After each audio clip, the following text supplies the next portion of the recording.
Viral di media sosial tentang buruh harian lepas pelipatan surat suara yang mengaku belum menerima upah pelipatan dari KPU hingga berita petugas KPPS yang tidak mendapatkan makanan ringan hingga uang transportasi pada saat pelantikan. Pihak KPU Palembang menyampaikan permintaan maafnya. Ditemui pada Senin 29 Januari 2024, diutarakan Ketua KPU Palembang Syawaludin. Untuk buruh pelipatan surat suara, KPU Palembang sudah menyerahkan uang upah ke operator masing-masing dan mungkin sebagian buruh pelipat memang belum mendapat atau belum mengambil upah.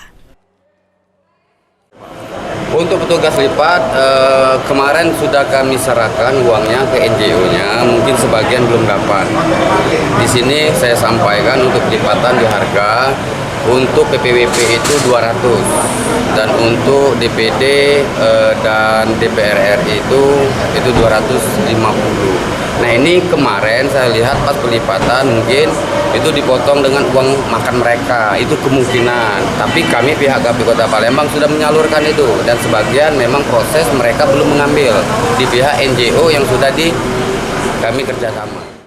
Sementara terkait viralnya petugas KPPS yang tidak mendapatkan makanan ringan hingga uang transportasi pada saat pelantikan, KPU Palembang juga meminta maaf karena KPU Palembang yang hanya memiliki SDM sekitar 40 orang yang dibantu badan ad hoc mungkin lalai karena harus mengurus 33.000 orang pada pelantikan KPPS. Terkait uang transport pada pelantikan KPPS saat ini tengah dalam tahap revisi yang ditargetkan pada hari Kamis atau Jumat sudah bisa disalurkan ke Sekretariat KPS untuk dibagi ke KPPS sesuai wilayah kerja tanpa ada pemotongan.